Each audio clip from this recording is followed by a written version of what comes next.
तमाम दुनिया के नाजरीन को हकीम आमिर रज़ाक भाई की तरफ से अस्सलाम वालेकुम। हज़रत मोहम्मद मुस्तफ़ा सल्लल्लाहु अलैहि वसल्लम फरमाते हैं कि 3 अशख़ास के मैं जन्नत की ज़मानत देता हूँ। हदीस नबवी है। वो 3 अशख़ास कौन से हैं? पहले नंबर पे वो शख्स जो हक पर होने के बावजूद झगड़ा छोड़ दे। जो शख्स हक पर होने के बावजूद झगड़ा छोड़ दे। दूसरा शख्स वो जो मजाक में भी झूठ ना बोले। और तीसरा शख्स वो जिसका इखलाक बहुत ही अच्छा हो। जिसका इखलाक बहुत ही अच्छा हो। और आगे बढ़ते हैं।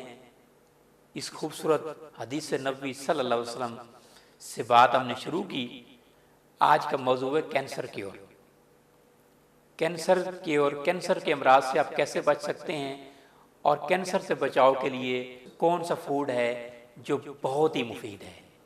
अंगूर इस्तेमाल करें कैंसर के मरीज़। फ्रूट का इस्तेमाल करें तो ग्रेप फ्रूट का इस्तेमाल करें।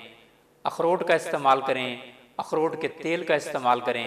चुकंदर का इस्तेमाल कीजिए। हल्दी का दूध इस्तेमाल कीजिए या हल्दी हांडी में बना के इस्तेमाल करें, बहुत मुफीद है।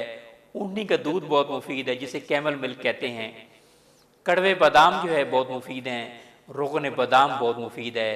ये तमाम चीज़ें कैंसर से बचाव के लिए और कैंसर की खुराक में बहुत ही मुफीद हैं।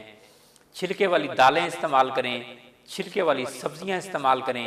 और आपको ज़िंदगी भर कैंसर ना हो तो आप जो है हल्दी का इस्तेमाल करें। मटके का पानी का इस्तेमाल करें या नीम गर्म पानी का इस्तेमाल करें। कैंसर वाले मरीज़ जो हैं करेले का सालन बना के इस्तेमाल करें, लहसुन का इस्तेमाल करें और जो है सब्ज़ चाय का इस्तेमाल करें, तुलसी के कहवे का इस्तेमाल करें, बहुत मुफीद है। पुदीने का इस्तेमाल करें और लहसुन की हांडी बना के खाएं।